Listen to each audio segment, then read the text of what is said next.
तो दो ही टेक्नोक्रेट्स रह गए हैं। वो एक या तो अख्तर लावा है या अल्लाह रखा पेप्सी। उसके अलावा तो हमने देख लिया जो मुल्क के साथ हुआ है। ऐसी ताकतें जो सियासत में नहीं है, शायद उधर कहीं पे ब्रीफिंग हुई, उनकी बातों से ये तासुर मिला। कोई भी ऐसी चीज हो इस वक्त, कोई भी चीज जो आइन और कानून के मुनाफी होगी, जमहूरियत के मुनाफी होगी, उसका अगर कोई विक्टिम होगा तो वो इमरान खान होगा। अस्सलाम वालेकुम नाज़रीन, आप सियासत.पी के देख रहे हैं। मैं जमाल अहमद हूं। अतहर काज़मी साहब मेरे साथ मौजूद हैं, एनालिस्ट हैं, सहाफ़ी हैं। सर, सबसे पहले तो इस वक्त तो शहर इक़्तिदार में खासकर बात हो रही है, टेक्नोक्रेट सेटअप की बातें चल रही हैं 6 महीने से लेकर 2 सवा 2 साल तक। तो टेक्नोक्रेट सेटअप आ रहा है वैसे, और टेक्नोक्रेट सेटअप होता क्या है? क्विकली कमेंट कर दें प्लीज। देखिए, टू बी ऑनेस्ट, टेक्नोक्रेट्स जहां तक जमाल ताल्लुक है कि अगर आप 90 की सियासत देख लें, पिछले चंद बरसों की सियासत देख लें, तो मैशत तो वैसे ही टेक्नोक्रेट्स चलाते रहे। ये हफीज शेख हो गए, आपके शौकत अरीन साहब हो गए, 90s में मोइन कुरैशी साहब आए थे, उसके अलावा शौकत अजीज साहब आए थे। ये सारे टेक्नोक्रेट्स ही तो थे। मतलब टेक्नोक्रेट से मुराद ये है कि जो जिसको इस मैशत की अगर हम बात करें तो उसकी फील्ड में उसकी कोई एक्सपर्टीज है, वो सियासतदान से ज्यादा वो टेक्निकल जो है उसकी नो हाउ है उस फील्ड के हवाले से, तो उसको टेक्नोक्रेट कहते हैं। तो ये सारे तो उन्होंने आजमा लिए हैं टेक्नोक्रेट्स। पीछे तो दो ही टेक्नोक्रेट्स रह गए हैं। वो एक या तो अख्तर लावा है या अल्लाह रखा पेप्सी। उसके अलावा तो हमने देख लिया जो मुल्क के साथ हुआ है।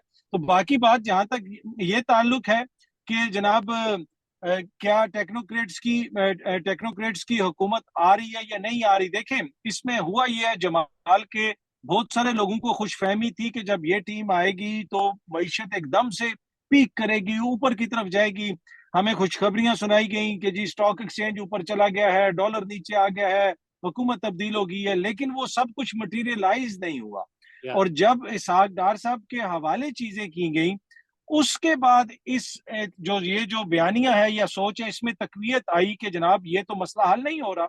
और आज से तकरीबन 2 महीने के करीब पहले एक मारूफ कारोबारी शख्सियत ने मुझसे ये जिक्र किया कि जनाब टेक्नोक्रेट्स की बात हो रही है और टेक्नोक्रेट्स आ सकते हैं, और इस हवाले से उन्होंने जिक्र किया। तो ये पिछले 2-3 महीनों से इस हवाले से बातचीत चल रही है, पर ये लाना इतना आसान नहीं होगा।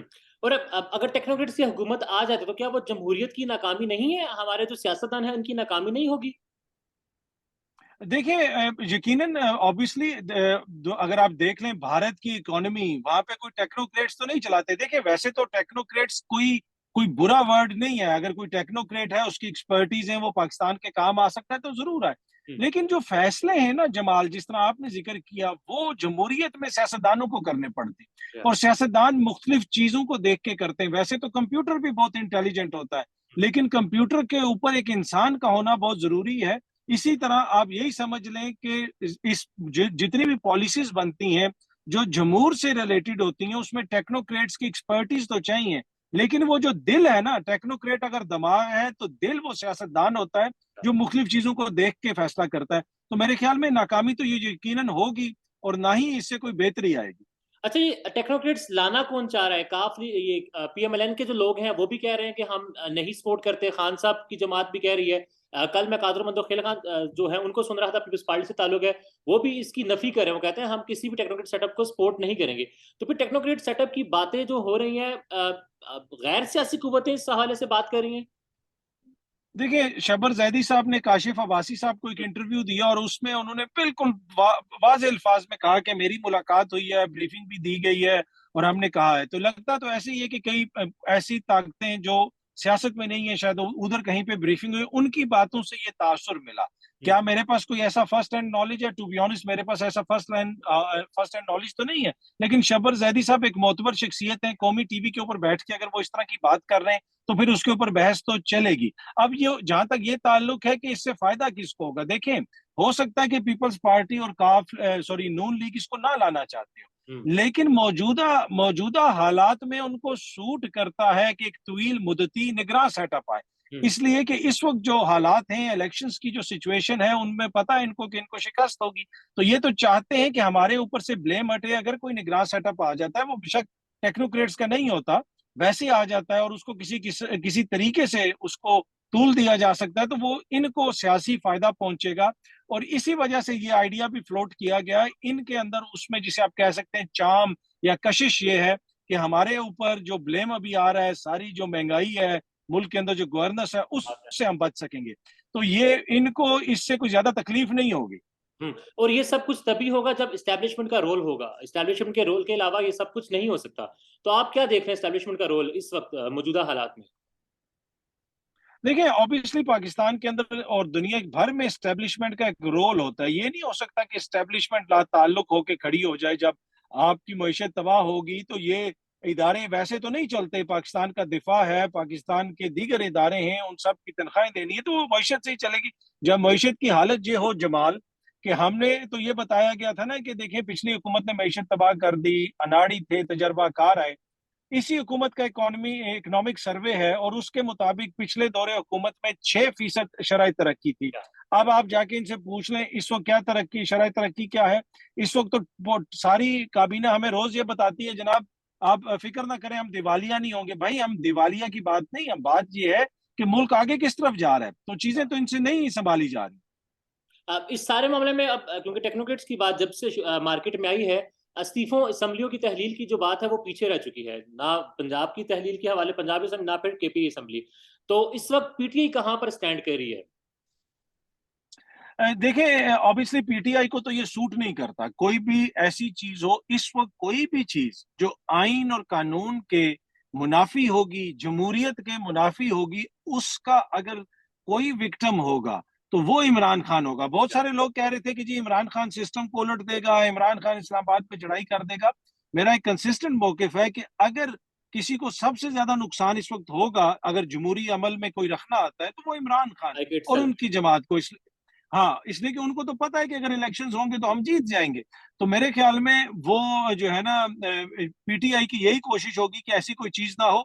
बल्कि यहाँ तक उनके लीडरान तो कह रहे हैं कि अगर इस हुकूमत को भी गैर जमहूरी तरीके से फारिग किया गया तो हम उसके भी खिलाफ जो है वो एहतजाज करेंगे। हम्म, और तहरीक इंसाफ के जो अपने लोग हैं वो इस्तीफों के मामले पर टूट फूट के शिकार हैं। कुछ ऐसी खबरें भी आ रही हैं, खासकर वफाकी हुकूमत से, वफाकी असम्बली से, नेशनल असम्बली से।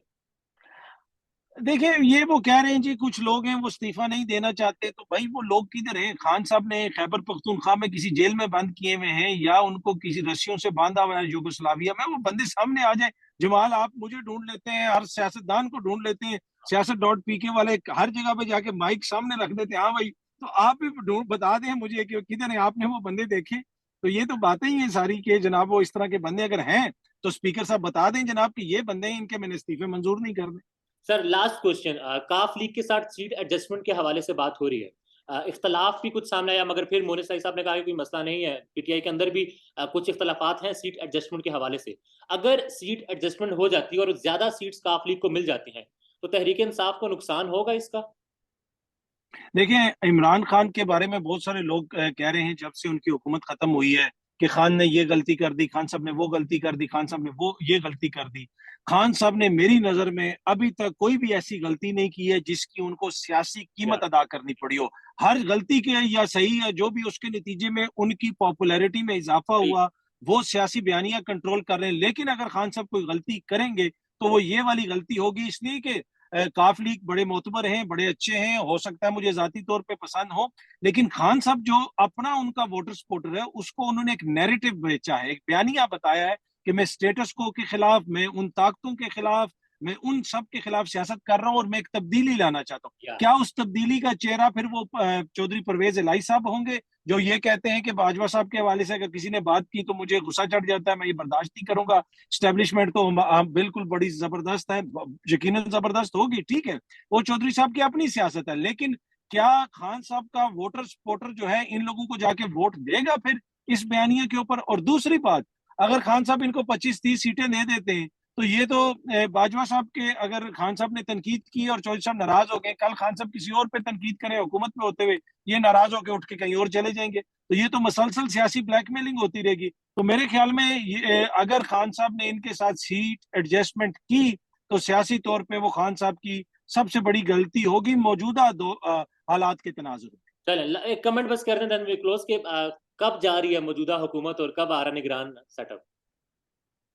देखिए, फिलहाल तो मुझे नहीं लगता कि इतनी जल्दी ये जाने के लिए तैयार होंगे, इसलिए कि बहुत सारे इनको मसाइल हैं। मसाइल उसमें इनके लीगल मसाइल भी हैं, आहिस्ता आहिस्ता सबको रिलीफ मिल रहा है। और बड़ा बड़ा इशू जो है ना, जो सबसे बड़ा इशू इनकी नजर में वो अभी भी वहीं पे है, वो है मियां नवाज शरीफ साहब की इंतखाबी सियासत में वापसी।